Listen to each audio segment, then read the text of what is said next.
Hi everyone, welcome to this meeting of the Cabinet Housing Committee. My name is Councillor Julian Tuke and I'm chair of the committee. This meeting is being streamed live to the Cheltenham Borough Council YouTube channel. If you ask a question at the meeting, you will be deemed to have consented to be filmed and to the possible use of those images and sound recordings for broadcasting and/or training purposes. Please note, a fire alarm test is not expected, so if the alarm does sound, please make your way to the nearest fire exit.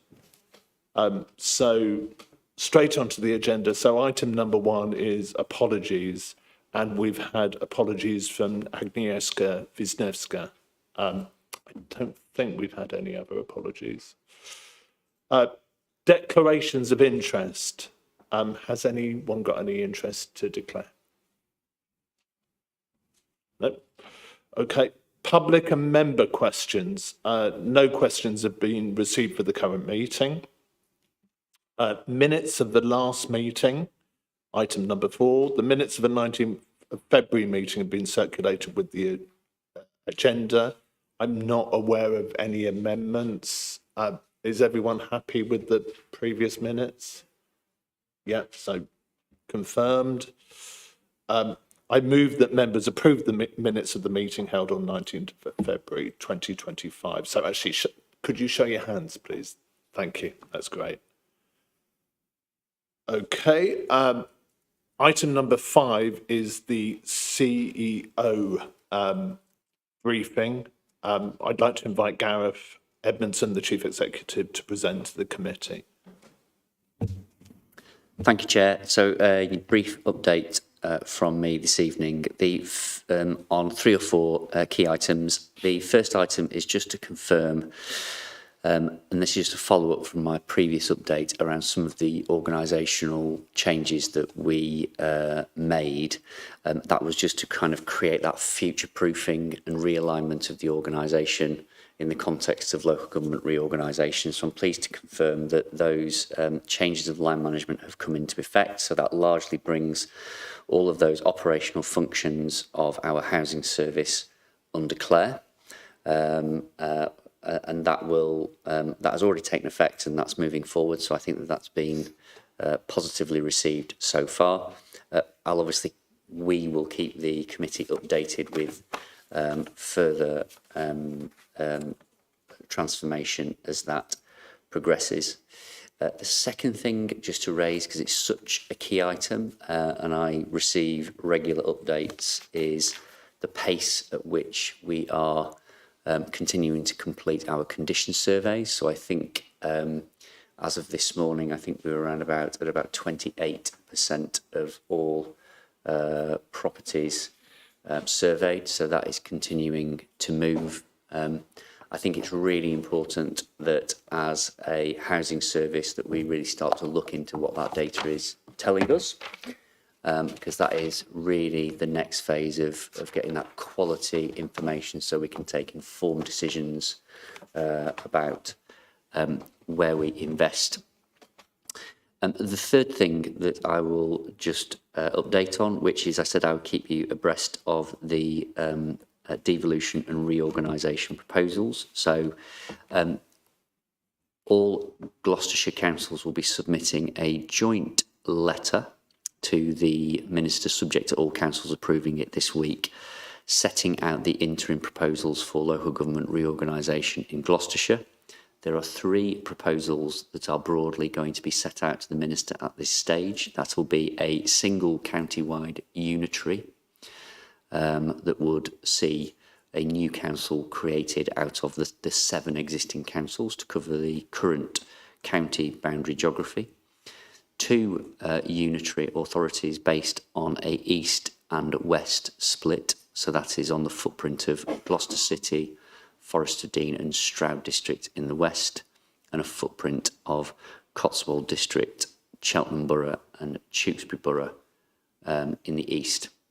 And then there will be a third proposal that is broadly called the Greater Gloucester Model. So that is a sort of an expanded Gloucester City footprint with, it isn't quite defined, but maybe a 2 or 3 unitary model that sits there.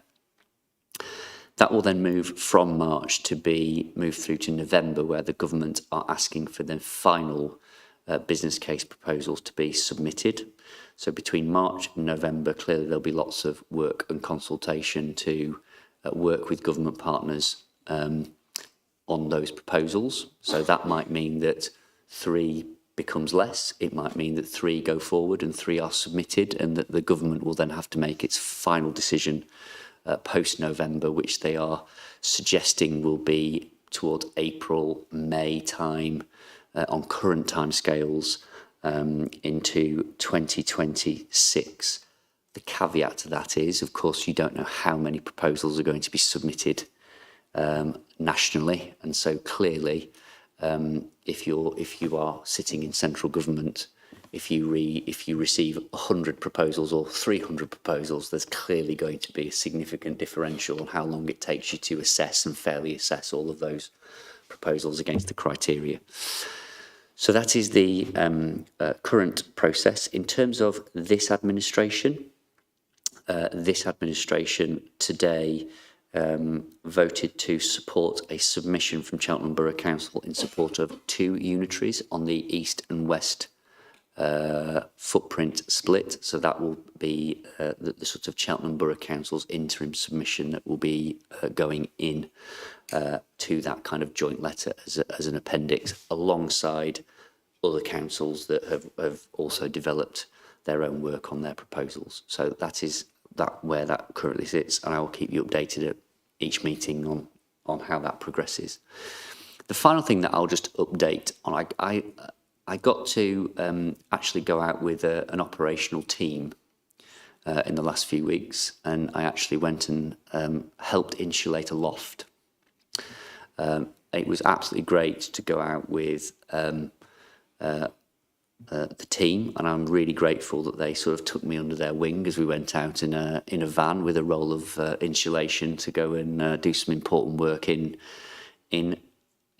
visiting a household and seeing the impact of a very real problem of damp, mould and condensation being caused, not because it wasn't insulated, but because actually the design of the house was such that the insulation hadn't been quite fitted all the way into the roof properly, and that was creating a little bit of a line of condensation, and that was just something that had been discovered. So it was great to go out with the team, and it was also great to then follow that by having a bit of a look round and a conversation about the depot and talking about directly to the operational teams about their potential and how they can think about making us more efficient, how they can think about how we improve the repairs process.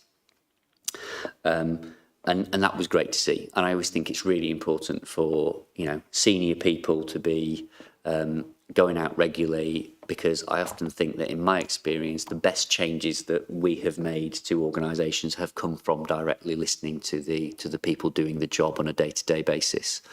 So it was great to do that, great to get some ideas about how we can maybe think about improving the workshop down there and kind of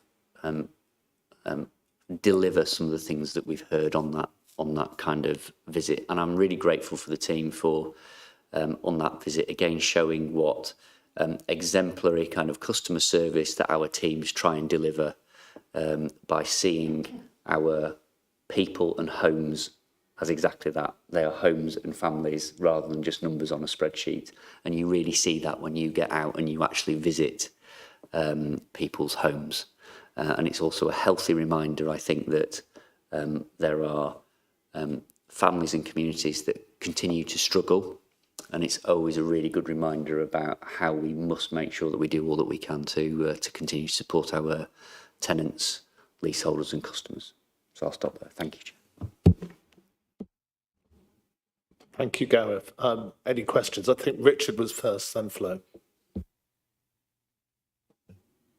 I just wanted to concur on seeing senior people seeing what's happening on the ground, and add to that the committee did go last week and see some empty properties. And I think there was a retirement flat and a duplex flat, one that had just come up for let, and it's incredibly valuable to just get a feel, just see that. Thank you. Thank you, Richard. I would agree with that too. Flo. Yeah, I enjoyed last week's. I thought that was excellent. But having been out with the teams before then, what is really, I think, valuable is being able to listen to them. And they don't feel they're under any pressure to say this or this or this. They just talk to you. And they're a great bunch of people, having been out with 3 sets up to now. And I think my next one is the Toolbox. I'm going to meet the guys at the Toolbox. And can I thank Claire and Rianne? Thank you for helping organise that, because just going out and talking to people, listening, seeing what they do, how they actually work with our tenants and leaseholders is really valuable to me. So from that perspective, I couldn't agree with you more. And I think that being able to do that is really quite something, because I'm not sure that anybody else is doing it, frankly. So what I hear from elsewhere is that it's not happening, but we're doing it. And I think that's great. And can I thank all of you who came on the visit last week, because I think it was really valuable. We were able to chat, we were able to discuss what was happening and talk to those at the coal face, if you like. So thank you. Thank you very much. Are we all done on that point? And Gareth, thank you to you again. Okay, the next item is item number 6, which is property compliance performance and stock condition project update.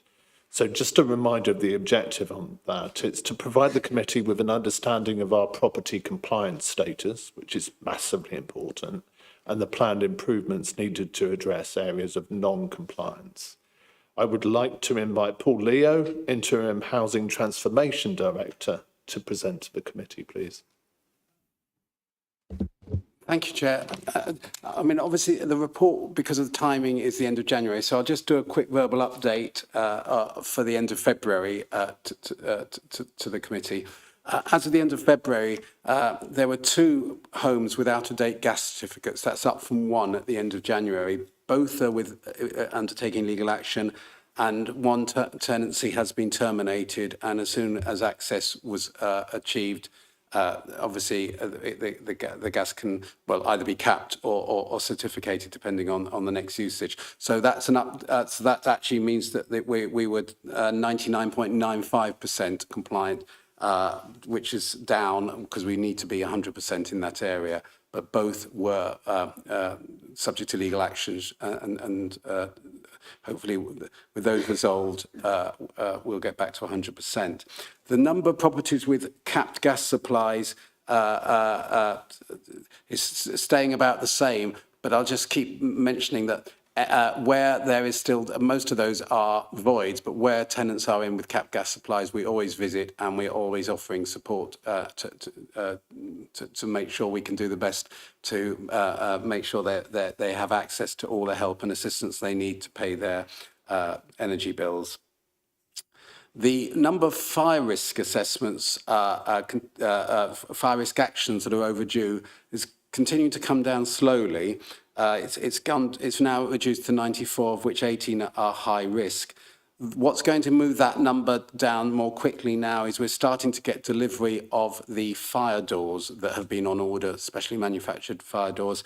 There has been testing going on with the first 2 that have arrived and were fitted and then checked to make sure they could be certified, because obviously we want to make sure that that they're all working and are certified as safe. So still moving down more slowly than we'd like, but hopefully now with the manufacturer starting to deliver, we can start reducing that number to where it needs to be, which is obviously no outstanding actions. And just to again reassure you, where we're waiting for a new fire door, there are doors there. They're just not certified. They're nominal fire doors, not fully certified fire doors, but we would still expect them to perform in an emergency. And that's the mitigation we take. We just don't leave things as they are. The number of properties with electrical certificates over 5 years old has now fallen to 14, and of those, 10 are void. And we have injunctions for another 2 to get access. One needs some. One is waiting for repair. And just to reassure you, its safety certificate, electrical certificate, is 5 years and 2 months old, which means it's only actually 2 months over 5 years, which is our policy. And actually, technically, still within the 10 years, which is legislation, but our policy is to be down to 5 years, and later in the year, it will be 5 years anyway as part of legislation. So electrical testing, we're just there or thereabouts now, keeping up with that 5 years. Damp, mould and condensation goes up. Unfortunately, that's, and Gareth referred to some of the issues, work's ongoing, but at this time of year, the number of cases increases, it's expected to, and as at the end of February, there are 340 open cases, but there have been no new Category 1 highest priority issues that have been uncovered in the period. And the 31 open cases still have got health and safety Category 2 risks, which are being dealt with within timescale. That number will come down during the summer as the warmer weather comes, and work will continue to try and predict. And we are trying to use as much information as we can to predict where those problems may come, so people don't have to report them, so that we can help with prevention going forward. And just to touch on something, Gareth mentioned the stock condition surveys. We did report those in earlier reports, and that was more because of exception, because we were so behind. We're not now doing it as part of the compliance reporting, because it's not technically a compliance issue, but because we self-referred, because we had so little information on our properties, we self-referred. But now we're approaching, 29, 30, a third of our properties having them. We've got enough information to use as a base for starting to plan the planned maintenance programme. So therefore, it's not now being reported as part of compliance. And I'm just making that point in case you were wondering why we'd originally put it on these reports, but we're now not putting it on. It was by exception, not as a standard thing, because it's not one of the compliance issues. Chair, I hope that helps, and I'll obviously answer further questions that members may want to ask. So that's really helpful, thank you. Ian, would you like to go first, then Richard, and then Flo, I think. Hi, Paul. Yeah, thank you for this. I've got a couple of quick queries about the KPI report, and then I'd like to ask about the stock condition survey. So shall I do the KPI ones first, and then... So just two things that I wanted you to clarify. Smoke and carbon monoxide alarms. We have properties that are non-compliant. I think it says 9 properties are non-compliant, but all of those properties have no gas supply or no gas appliances. So if a property is capped, do we still have an obligation to have a carbon monoxide detector in there, even though there's no gas? The other thing I just wanted to mention was I had this through my door, and I think this is excellent. The facts about asbestos coming out to every tenant. People who remember me in a previous life on the CBH board know that I've got a bit of a bee in my bonnet about this. And as we remember from the Pennington's training, we don't have a statutory obligation to report domestic areas that have asbestos. I just wanted to say this is really good, and the more information that tenants have about this, the better. And I'm just slightly surprised that even though the risk is low, there's no mention in the risk assessment of what would be the impact on us if tenants were exposed to asbestos. It is, I know it's a low risk, but the risk isn't zero. And if we had people who were exposed to asbestos in their homes, I would suggest that would be a very, very big issue for us. Thank you, Ian. Are you okay with all those points? Yes, I mean, the carbon monoxide, no, there's no gas appliances in there. It doesn't need a carbon monoxide detector. one of the things we're trying to do at the moment, and that is actually the more we can automate our reports and have the information, the more actually these numbers, hopefully, there will be changes over time that members will see.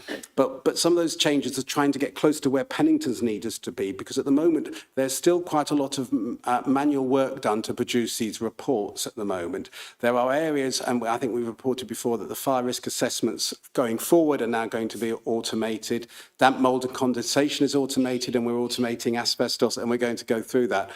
And part of that process is actually to try and make sure that you recognise the total numbers, the numbers, the danger at the moment is if the numbers keep changing as they're capped or not, there's a danger that we actually cause more confusion and not. And I don't think we've quite got this right yet. So we still need to do some work on the reporting so that you can read through the figures and see, I see, if that's the number that are capped, that's the number that would need carbon monoxide in all balances. We could make it easier, and we are determined to do that. But it's a piece of ongoing work at the moment. But it's a fair point, and it's true. On the asbestos, I mean, it is a risk. I suppose to get on that risk register, it has to score highly. Is the likelihood or not? But I mean, I'll talk with Claire about whether we should add that as a risk, even though at the moment we've got it's probably the likelihood is low. For the reasons you said. So hopefully that's adequate on that. I know that there was another question coming. Richard, I think you were next. Oh, I've got a second. Yeah, thank you, Paul. That's great. What I wanted to ask about the stock condition survey, we're now edging 30% complete. I understood that once we got to about 20%, we would have a stratified sample, and this would guide us going forward. So how close are we to that, and how long is that going to take to come out? And we talked last time about work on energy performance certificates having been paused because we wanted to get the stock condition survey done more quickly. Speaking to members of technical and investment, I now understand that the replacement kitchens and bathrooms programme is also being paused whilst we are waiting for the outcome of the stock condition survey.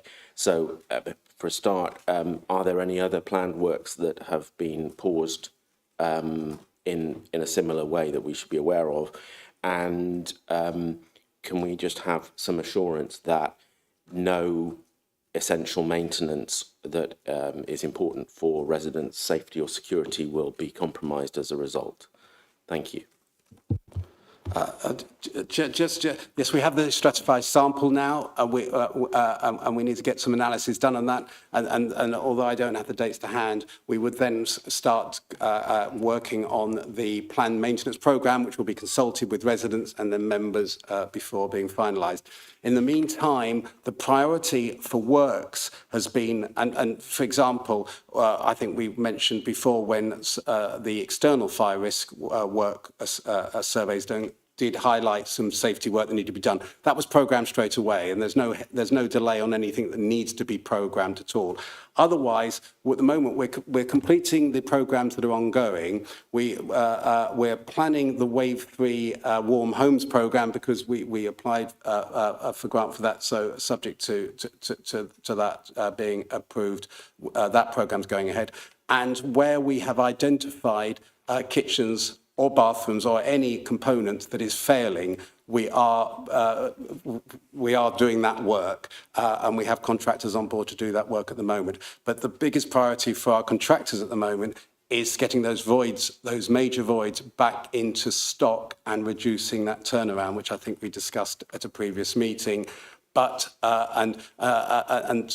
if depending on how long it takes to create that new programme, we will continue to work on the highest priority other work we know about. So work is going on at the moment. Nothing has been stopped. It's just other programmes have not yet started, because the right way to do it is not to start a programme till we've got the information.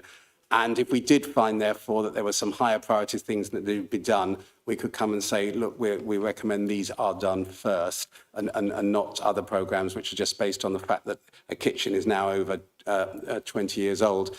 it may be perfectly adequate. And in fact, some of the work we're doing at the moment is saying, some residents are saying, please don't come and change my kitchen, because actually it's not just a matter of replacing what you've got now. We'll replace it with a modern kitchen to modern standards. And sometimes people are saying, no, we can't put your hob there anymore because we're not allowed to with new kitchens. And they're saying, well, can we keep it then? Well, if it's still, okay, yes. So it's not. I just wanted to reassure that and you've heard that we have lots of work still going on.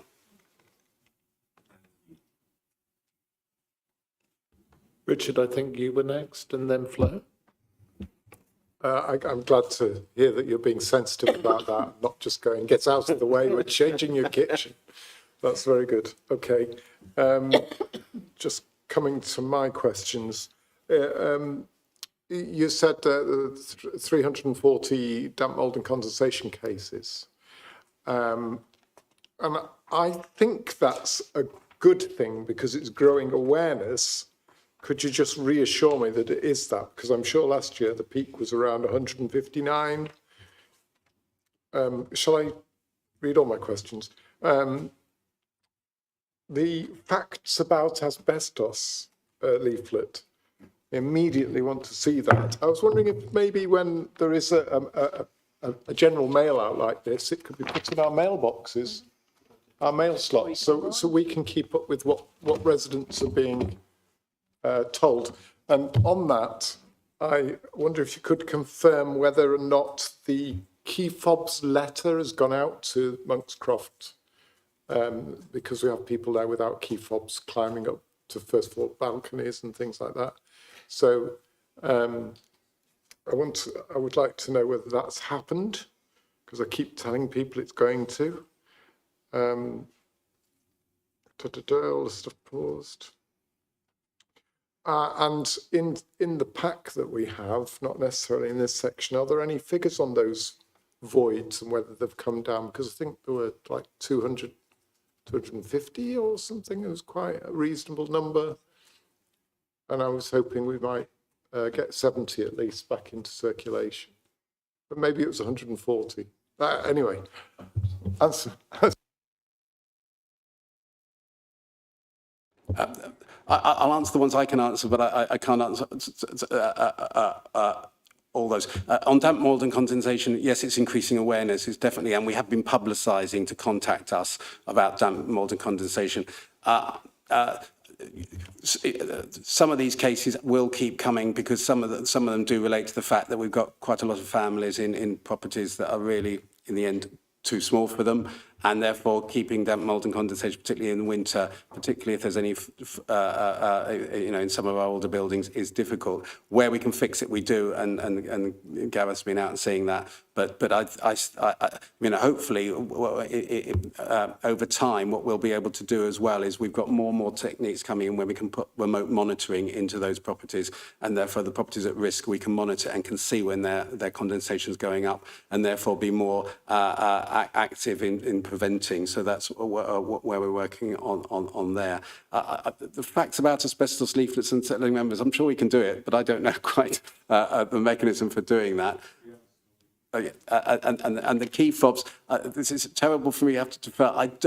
I know that Ian's been in correspondence about that. I don't know whether there's been a general notification in Monkscroft yet. I'm not sure. The problem for other members, just to be aware of, we have still had these key fob problems, which is down to networking issues with a deterioration in the mobile networks.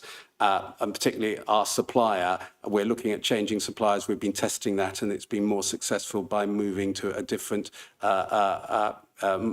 basically mobile phone wireless supplier, which where we've just been experiencing a deterioration across Cheltenham.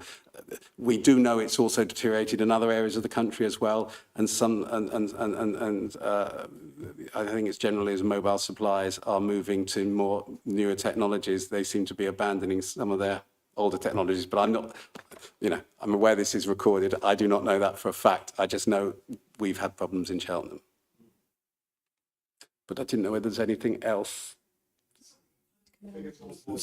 figures on voids. It's about 140. It is coming down, but I don't have the figures now. But I do know that as of the beginning of March, we were starting to make inroads into the major voids. We have contractors on site at the moment, and their expected workload will be completing those about 4 or 5 a week. I haven't had the confirmation that we're achieving those numbers yet, but I do know that the contractors are on site doing that work, and so they'll bring those back into. And these are contractors who might have been in other kitchens and bathrooms, so we know we've got a lot of capacity to try and now start fixing them now they're on site. Paul, thank you. Flo is next, but Jan and Suzanne, are your questions related to what Paul's saying now? Yeah. Related to key fobs. I'm sorry, I'm still quite new to all this. Can you just explain what the problem is? The problem was the key fobs weren't, when we were issuing new key fobs, we had to update. We have to update the entry system on site, and it wasn't updating, and so you were being issued with a key fob that would not work. And yes, they're electronic key fobs, and that was the problem. And and that's taken quite a while to resolve, and has caused some real practical problems, not just in Monk's Cross, but in other estates as well. Asking about the ones we talked about last time.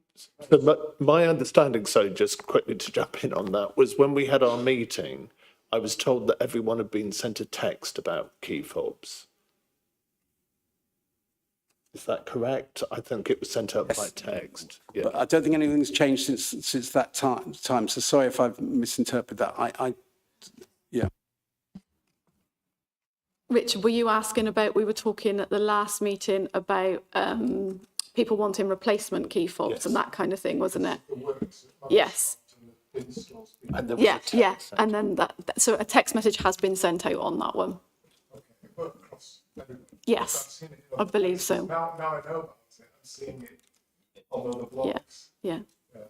And just to add to the voids thing, so we've got the latest update last week was that we had contractors working on 10 of the major voids, so hopefully they'll be back up and available relatively soon. We've also now got another contractor that's due to go live within the next 6 weeks, so we'll have another contractor available to us, and we should hopefully have restored our position within the next few months. So it's definitely headed in the right direction. Yeah. So we can give you the up-to-date exact figures after the meeting if you want to. Suzanne, is your question related to what Paul's just been saying, or is it? Okay, please jump in. Yeah, just check in really, because I live in a former CBH property anyway, but asbestos, are we talking floor tiles, shed roofs, garage roofs, that sort of thing, or is there anything else? Sorry. The age, and it depends, it could be any of those things. Most of those things, though, are safe as long as they're not touched. They're not, as long as we're not doing any works. But what's important is any contractor coming in knows about these things and takes appropriate action. Normally, it's just avoid touching those areas. It's not an active danger. But what we are doing, and I think we've reported previously, over time we will do, in our properties, we will do full surveys over the next few years. And we would recommend leaseholders do that as well in their own property. We'll be doing the bits that the council are responsible for, but we won't be doing the bits internally in leaseholder properties. Thank you. Flo, I think you were next. Thank you, Chair. Just to ask, you mentioned fire doors at the start of your briefing, Paul. I just wondered, you said that they were being delivered. Is there no way that we could do those ourselves and make it quicker and possibly cheaper and just as effective once they are actually certified?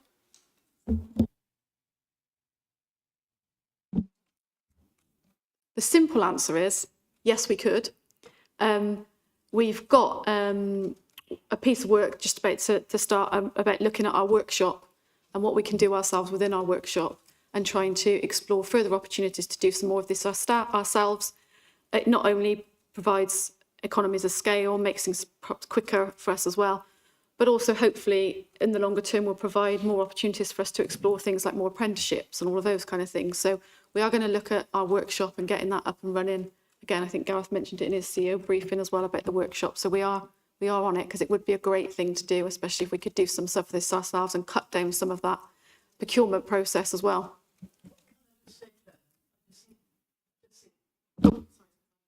I just think that's fantastic.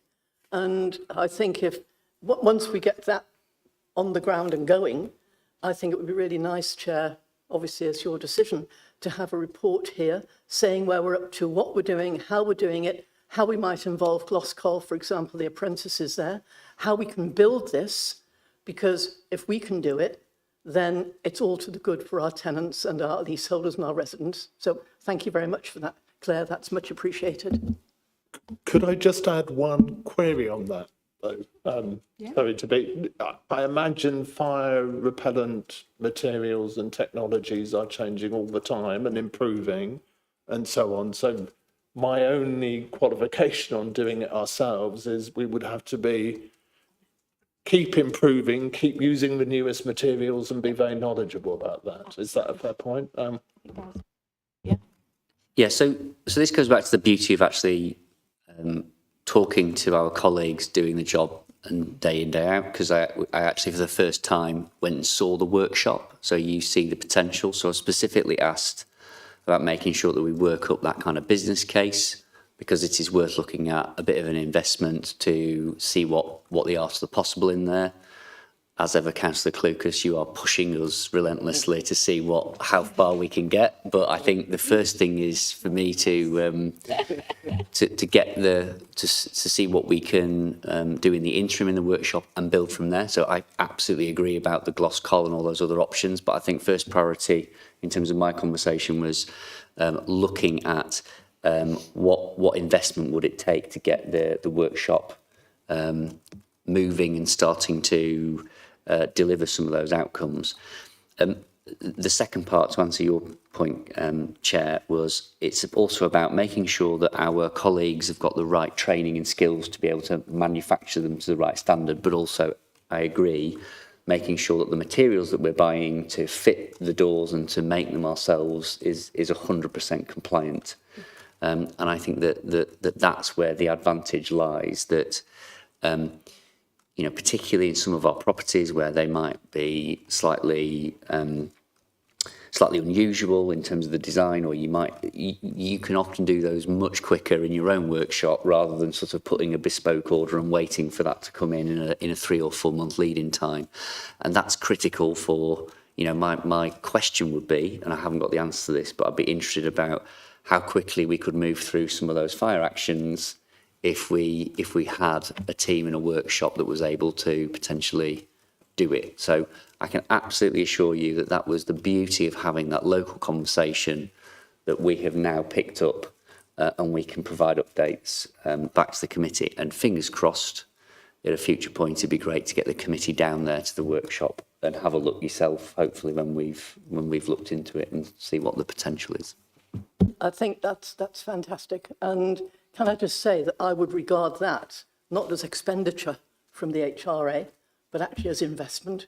Because if you regard it as investment, that is going to pay back what you've put in over time. And it's going to do it much, much more steadily, readily, and with much more effect. So thank you very much for that, Claire. Gareth, Paul, very much appreciated.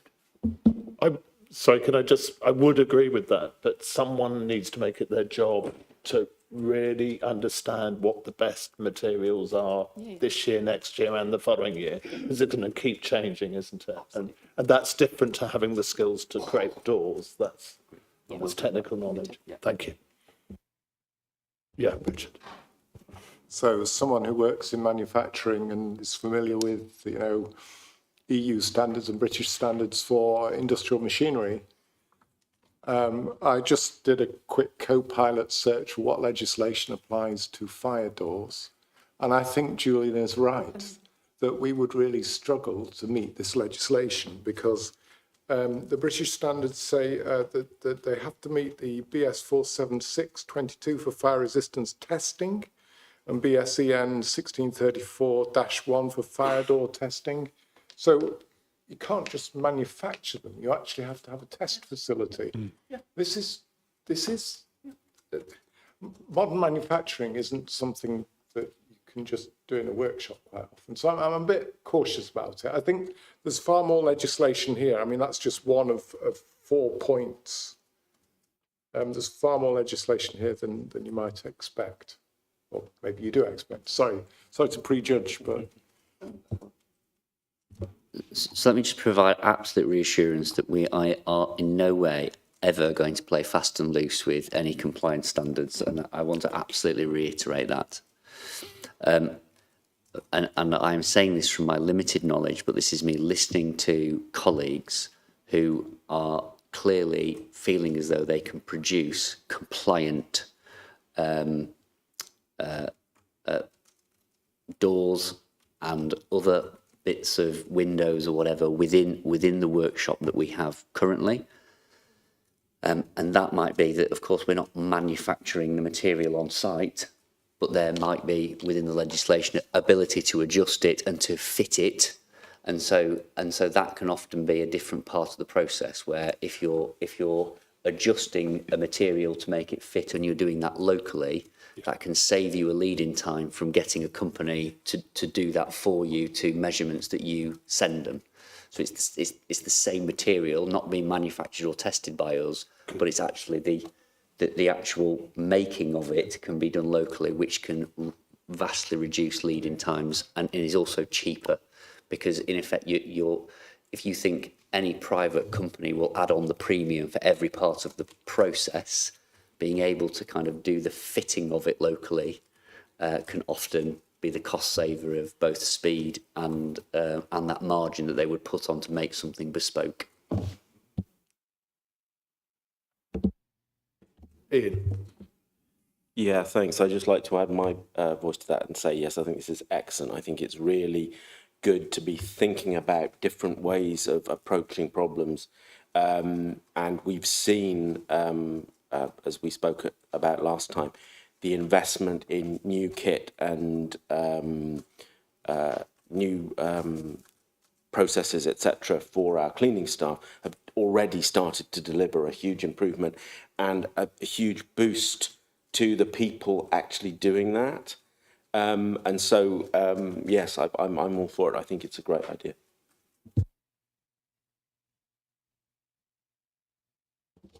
Thank you. So I think we're on to the next agenda item, and thank you. That was a really good discussion, which is Consumer Standards Improvement Plan, item 7. The objective of that is to provide the committee with a copy of the improvement plan developed to resolve areas of non-compliance with the regulator of social housing's consumer standards. I'd like to invite Claire Hughes, Director of Governance and Customer Services, to present to the committee. And by the way, Claire, congratulations on your promotion, I think. I should be saying that. Thank you. Thank you. Yeah, we'll update my job title for the next meeting as well. you're legal as well. There we are. Magic. 2 in 1, 2 for the price of 1. Yeah, so unfortunately Lou isn't able to be with us tonight, so I said I would cover this item for her. The improvement programme is going well. It's slightly behind where we would want it to be, but not significantly. And the reason it's slightly behind is where we wanted it to be is around the issues that we've already spoken about this evening. So that's slight delay in the stock condition survey, which is now catching up really nicely. And also around some of the mobilisation of the asbestos contract, which again is now catching up nicely. But I think for tonight it'd be nice to pull out some of the positive things that have happened as well. So fire risk assessment actions, we've now got a fully automated process sitting behind those, which is great. So reading back to what Paul was saying earlier about the more automated we can make this reporting, the better. It also reduces the risk of any kind of change in the figures or any errors. So that's great. So that's up and running. The other thing that's been set up since we last met is we've now set up our compliance monitoring group. So thanks to Councillor Tuke that comes and sits on that.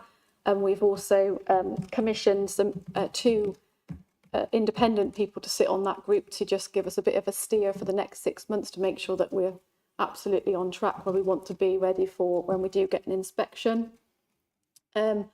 We've also commissioned Pennington's to do a full review of our compliance policies. So that kicks off tomorrow. I've got a meeting with them tomorrow to set the dates in. And so those will be coming forward to this committee in due course for you to approve those revised policies. Some of you remember that we kind of brought the old CBH ones across, we rebadged them and stuff, but we're going to go back to having a good look at those and making sure they are absolutely where we need them to be, and make sure all the processes that sit behind those have been fully mapped out and that, so we're working on that.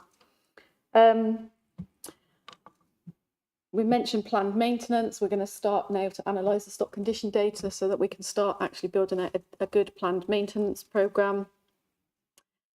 And I think that's probably all I was going to draw out today, but we have kicked off a project to look at the website as well. That's now kicked off.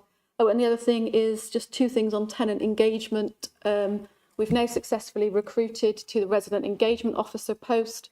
So we have a new member of staff starting on the 1st of April, which will, give us some more resource in that kind of resident engagement space, which is great.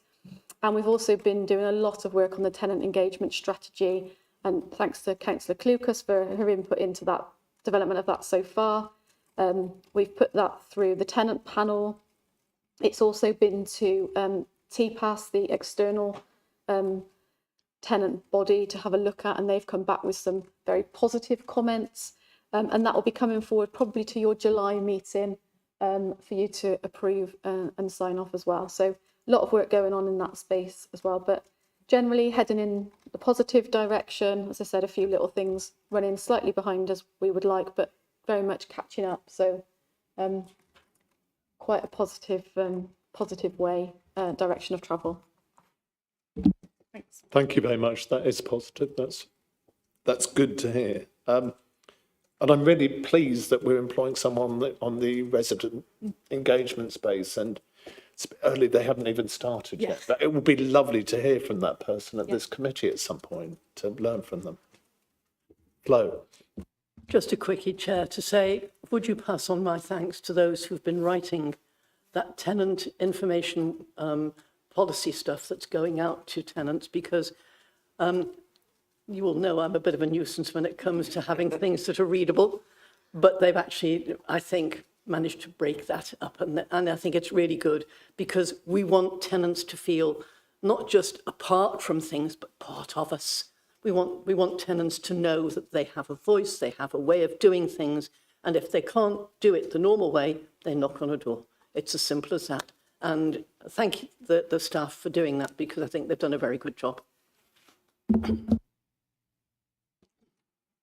Any more questions or observations, thoughts? Good. We're getting through this agenda very swiftly, actually. So, next item is Counter Fraud and Enforcement Unit report. The objective of this, to provide the committee with an overview of the Counter Fraud Enforcement Unit's work on housing and tenancy fraud over the previous year.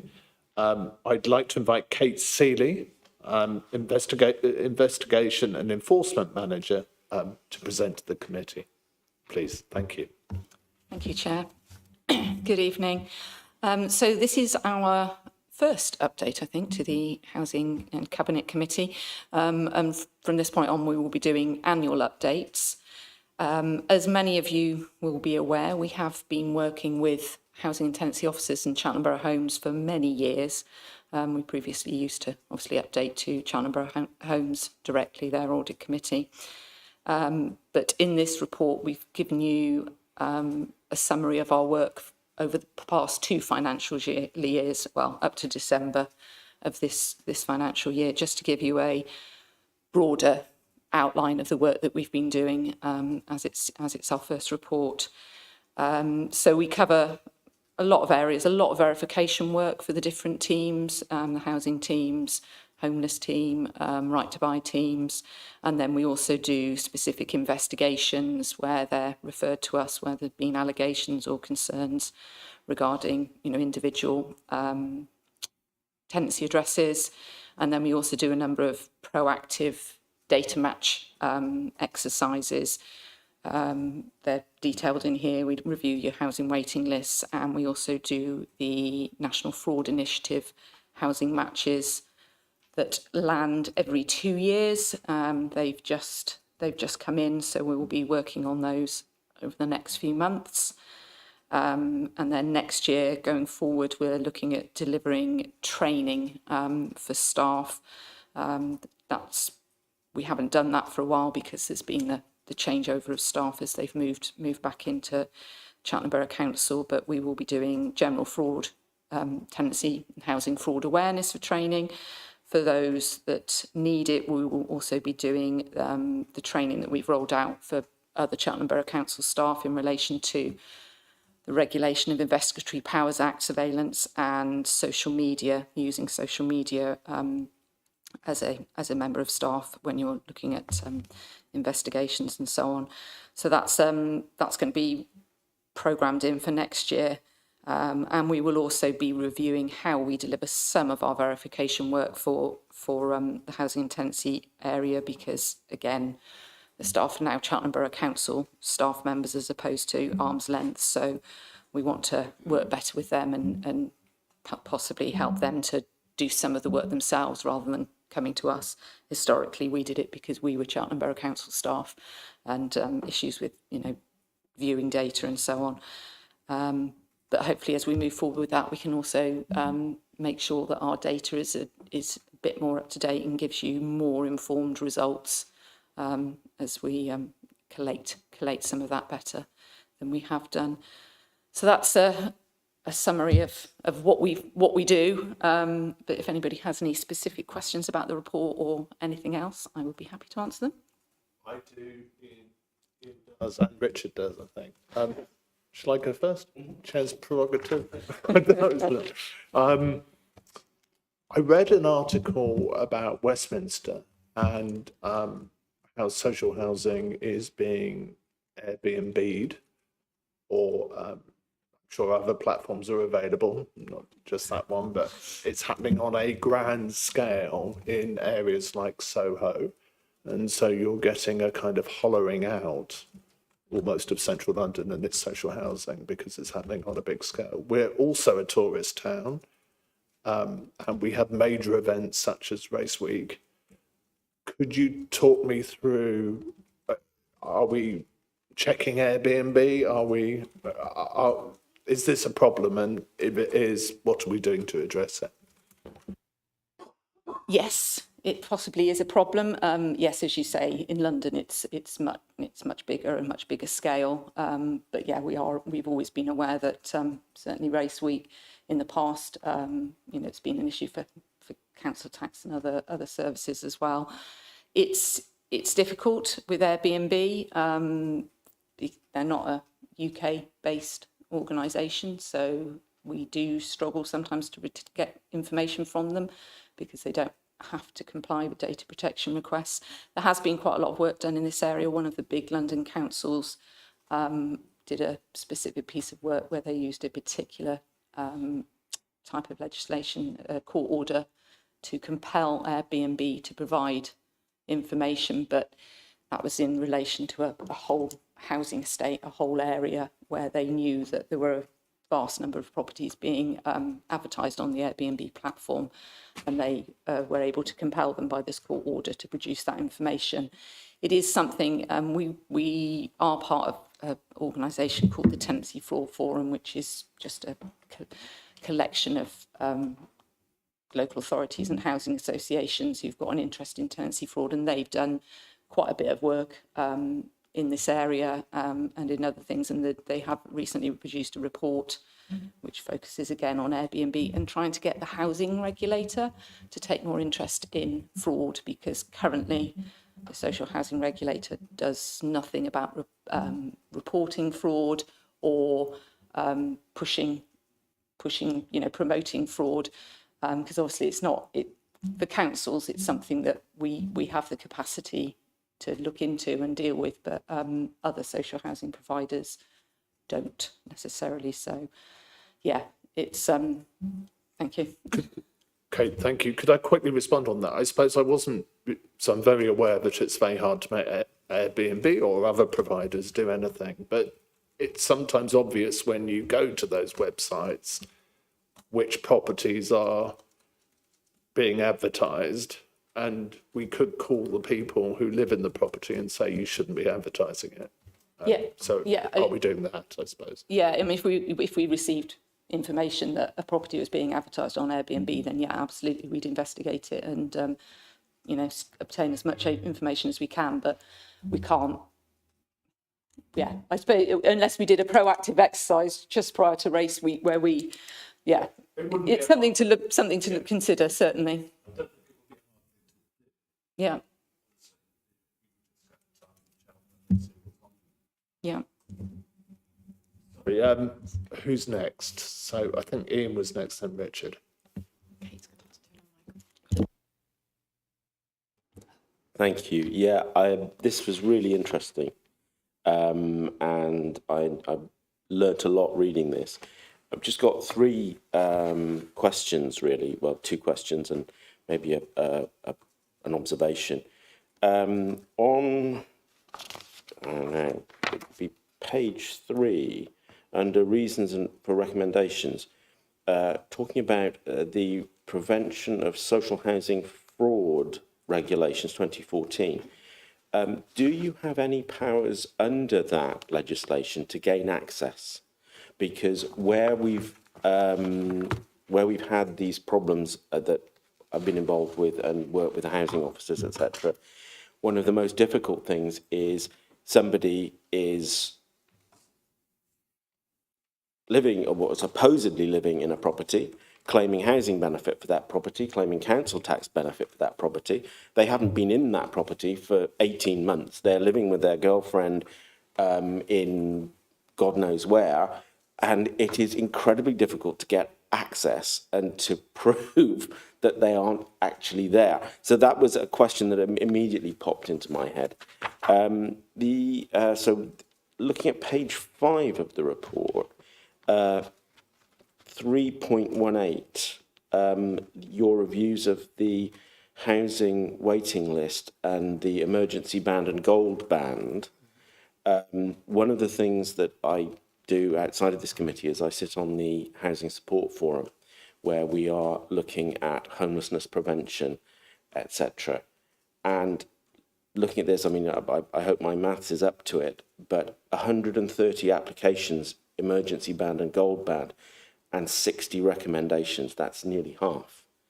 And where we have so many people in need and households who cannot get a property, I find that quite startling. So maybe if you could just expand a little on that. The observation, for what it's worth, 1.5 on page 2, enforcement action may not be appropriate in relation to older offenders or in cases offender has disability or lacks mental capacity. As somebody whose entire life has been dogged with health problems, both mental and physical, I tend to feel that if you have the capacity to commit the offence, then you should have the capacity to answer for it. And I've had personal experience of this quite recently, where people are hiding behind a mental health diagnosis to try and avoid responsibility for quite appalling behaviour. So I just wanted to throw that into the mix. Thank you. Thank you. So in relation to the prevention of social housing fraud powers, no, we don't have any powers of access. We do have powers to obtain things such as utility data, so we can look at whether there's been electric and gas usage within the property, if we're talking about an empty property. It mostly relates to subletting powers, so subletting fraud. We can obtain bank statements to see, you know, what's happening and so on. So no powers to enter. The only times we have powers to enter any premises for anything we investigate is if we go in on a warrant with the police. So no, sorry, can't help with that. Housing waiting list. So the way what we review is obviously we look at, we prioritise emergency in gold and then we move on to silver. And what we're looking at is comparing the information they gave when they applied, when they put their name down on the housing waiting list, and whether that is still currently correct. So we will go and compare it to other data sets like council tax and electoral roll. And what we find is that they may well have told the truth when they applied. We're not saying they didn't, but their circumstances do change. And where they maybe were, a family living in somebody's spare bedroom, they've managed to move on and find themselves private rented accommodation whilst they've been waiting. So they are no longer, they may still be on the housing waiting list. They're not necessarily removed. They may still be entitled, but they may not be emergency. They may be moved down the priority. So that's what those recommendations usually are. And then your other point was in relation to disabilities. Yes, I tend to agree, but that's because I prosecute people. But it's something we always have to consider, and our solicitors have to do a 2-stage test before they will recommend any criminal action, and that is whether it meets the evidential standards and whether it meets the public interest test. So on that test, they will consider whether there are other mitigating factors surrounding the fraud, the crime they've committed, and it won't necessarily prevent us taking action, but we do have to consider that at all times. So.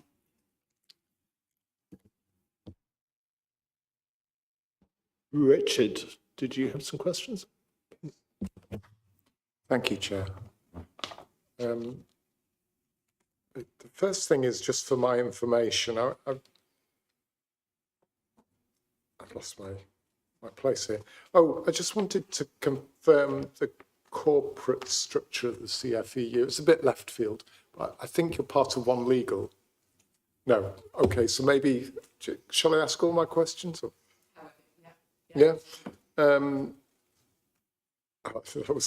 this is a little less formal. Is it Sophie? Kate, sorry, I missed your name at the start. I've been wondering that. And then I think is a sign of the times and the growing gap between the super rich who are starting to own everything and the working people. That we now appear in point 3.20, but now seem to be just over 3,000 people on the list, households on the list. Whereas we all in council have a habit of saying there's just over 2,000. And I remember last time I asked 2,600, but now we seem to be at 3,014 people on the waiting list. So we've got 3,014 households waiting for somewhere to live. Is that correct? Did I get that right? Yeah, according to the report, I mean, yes, hopefully those figures are correct. And yes, I think there is an increase in people on the housing waiting list. The economic climate has not helped with that recent times. So it makes it more important than ever, I suppose, to make sure that we've got the genuine people on that list and that we are housing the people who genuinely need it, and also recovering properties where we can from those who shouldn't have them. If they've abandoned their properties or are subletting and so on, as we discussed before. So, yeah, it makes it more important to get all of those properties back in stock and prevent, right to buys going through if they shouldn't. In relation to our corporate structure, no, we are a shared service who work across 6 of the district borough councils within Gloucestershire. The only one we don't, 5, sorry, the only one we don't work for is Gloucester City. We also work for West Oxfordshire, which was where my numbers went wrong.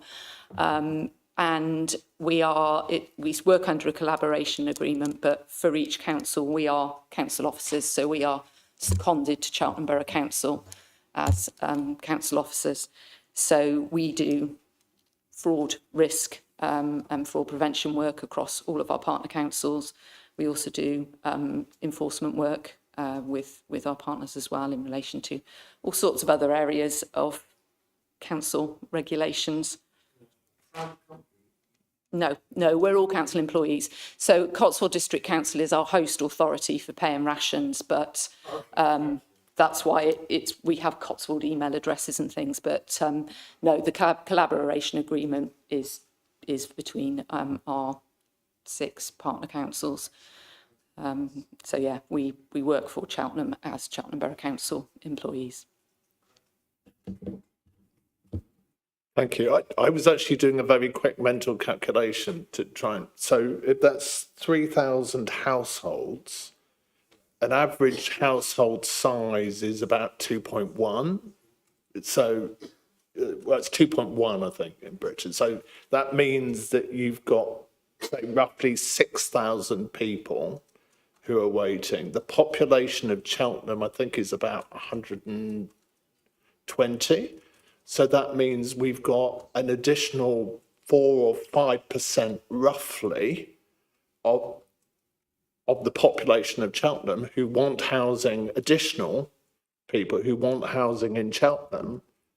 And that gives you a sense of the housing challenge, doesn't it? And that's just public sector housing. That's an additional 4%. If you add on private sector or something, it shows the challenges we've got in terms of producing housing, I thought. Please correct my logic if you think I've got something wrong. I think that's roughly right. It's logical. Yeah, it's about 5%. Yeah. So that's a lot of people, and there's a big proportion of the population relatively. Interesting. Thank you. Any more questions? Okay, so the next point was updates from the tenant and leaseholder panels. Bozena and Agnieszka aren't here, but we've read the reports. Unfortunately, we can't really ask questions. So should we save those for next time if we've got any? Okay, the next thing was item 10, which was the review of the Housing Committee forward plan. So the forward plan was circulated with the agenda and is taken as read. No decisions required as always, but members may comment on the forward plan or suggest future items. Ian and Flo. Yeah, just a very quick observation. We commented earlier that maybe we have a fairly light agenda this evening. Looking at the agenda for the 11th of June meeting, I know we've cancelled the May meeting because of the county council elections. It is a massive agenda. There's a lot on it, and I wonder whether we might need a bit more time than we usually have, because it kind of looks like we've taken things that were going to come to 2 meetings and stuck them all in the one. So I just wonder whether we might need a bit more time on that occasion.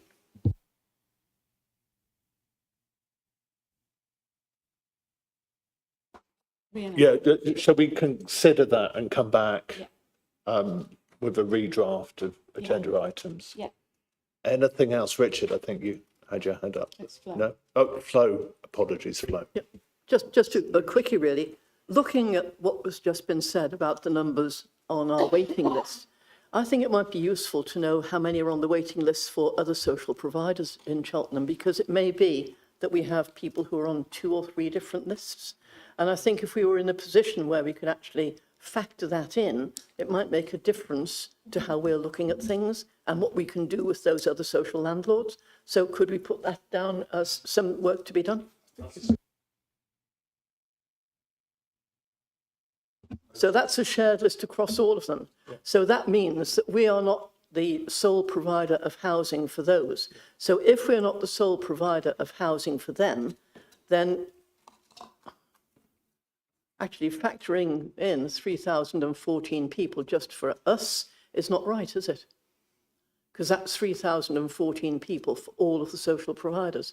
So it might be useful to know how much housing social providers have, how that factors in to the 3,014 that we have on the list, and whether it's likely that those 3,014 will be housed over a particular period of time, given that we have all of those housing providers.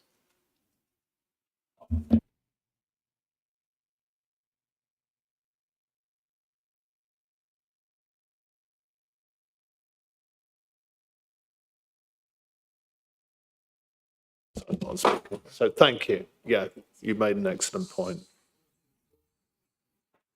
Okay, so finally, items to be. In council today, we approved the investment strategy, capital strategy and the treasury strategy. And I would love this council and this committee to solve all of the housing needs of Cheltenham. But we can only go so far and so fast as we can raise capital. So we would like to house, presumably would like to house all 3,000 of those households, but we cannot. We have to balance our capital strategy over time. We have a plan for that and we're doing everything we can. So I'm not sure of the utility of saying, well, how much are we going to do and how much are they going to do? Because we're doing the maximum and it's not touching the sides. I do think it's worthwhile looking at, because it may be, for example, let's take one Bromford.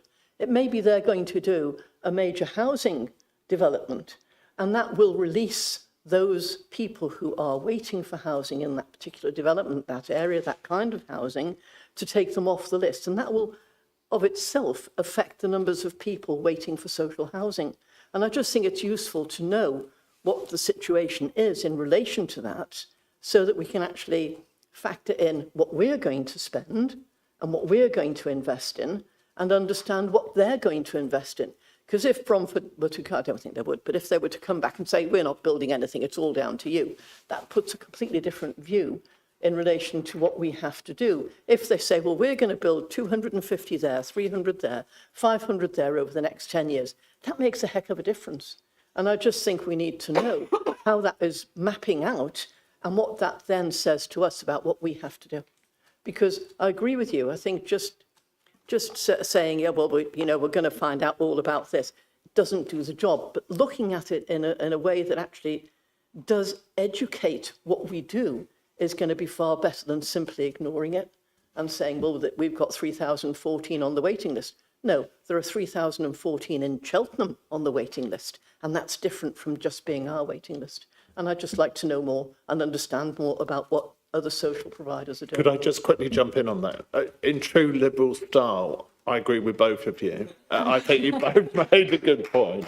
So I'm a big fan of data. So to go with Flo's point, understanding the scale of the problem, I think ignorance is always a bad thing. Anything that we can do to quantify the problem is really good. So we should be doing it.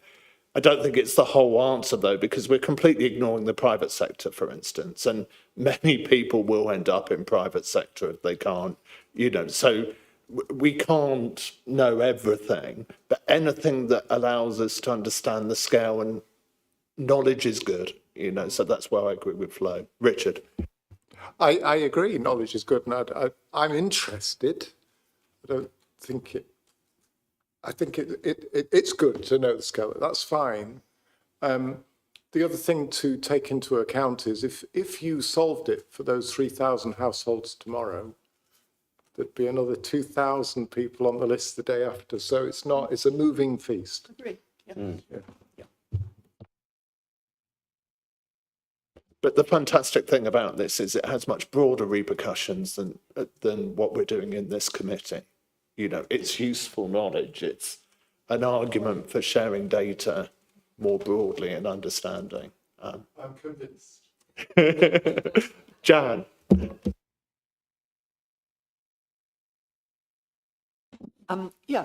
So, in the real world at the moment, we've got 3,000 on Cheltenham's list. And I think you were saying, Richard, that no matter how many other providers took, we would still be giving 100% of the money allocated for social housing to social housing. Is that what you were saying? Sorry. I'm saying that we've developed a strategy to do as much as we possibly can as a council whilst staying financially solvent. Right. So if a situation arose when magically our budget outweighed the number of people looking for homes, would we say, this is wonderful, come and live in our homes, or would we say, oh, we can pull back on that? Which would we be likely to do?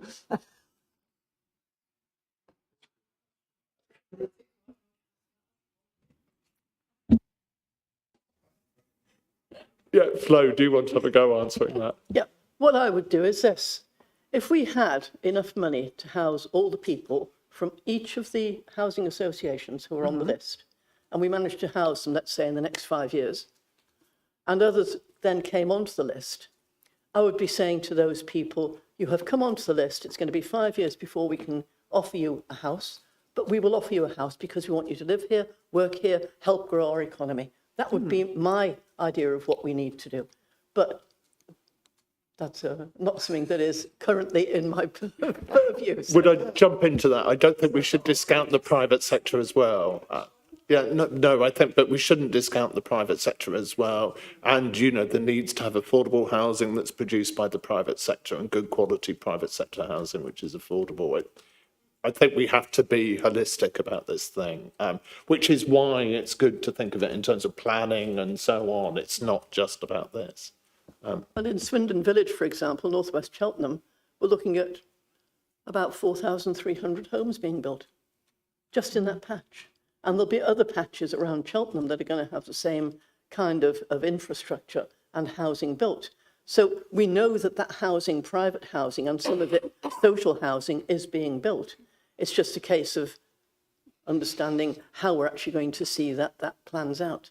The affordable housing we're doing is fantastic, and I thank the team for that because they have worked so hard on it. And if we can have affordable housing, that means people who couldn't afford to buy the house at the sort of prices some will be charging actually will be able to have a home. And isn't that great? Richard. Sorry, I think the question is, if we solved social housing tomorrow, what would we do? And the answer is quite clearly, we'd work on our other priorities. So priority 3 is net zero, is it? Oh no, that's priority 2, net zero. Priority 1, cyber capital of the UK. Priority 4, making sure everyone benefits, growth and prosperity. Priority 5, being a modern, efficient and financially sustainable council. I think that's true, but Claire pointed out we probably shouldn't discuss all these things now because we're getting a bit broad. But I'm enjoying it too. But in the interest of having an efficient meeting. Okay, are we all done on that really interesting conversation? Okay, so the items to be referred to Cabinet, nothing to be referred to Cabinet. Then there was briefing note, housing sector insight. That's from Gareth. No, the briefing note was circulated with the agenda is taken as read. Sorry, no decisions required. So got that. Date of next meeting is Wednesday, the 11th of June. We'll look at the agenda for that. And I just want to say thank you to all of you, because I know we may have been slightly inefficient in our discussion at certain points, but I think we do have good quality discussions, and I think that's really valuable, that this meeting is creative, discursive, and we properly talk about things, because, you know, our aim is to add value, to really kind of contribute, and I think we're all doing that, so thank you. Flo. Well, Chair, I can't let this meeting close because we're coming to the end of the political year very shortly. Just to say thank you to you, because it would be very easy to sit in this chair and say tick, tick, tick, tick, tick. You don't. You actually allow people to ask questions, to discuss, to be part of the system that we're all trying to make the best in the country, because that's what we're at. And I just want to say thank you to you. I'd like to say thank you to Ian and our colleagues who are not here from the leaseholder panel, and to all colleagues who have been attending these meetings, because it makes a huge difference. And finally, can I just thank Paul? Can I thank Claire? And can I thank you, Graham, for being here. And I can't forget Rhiannon, and thank you for the tea. Thank you, thank you, Flo.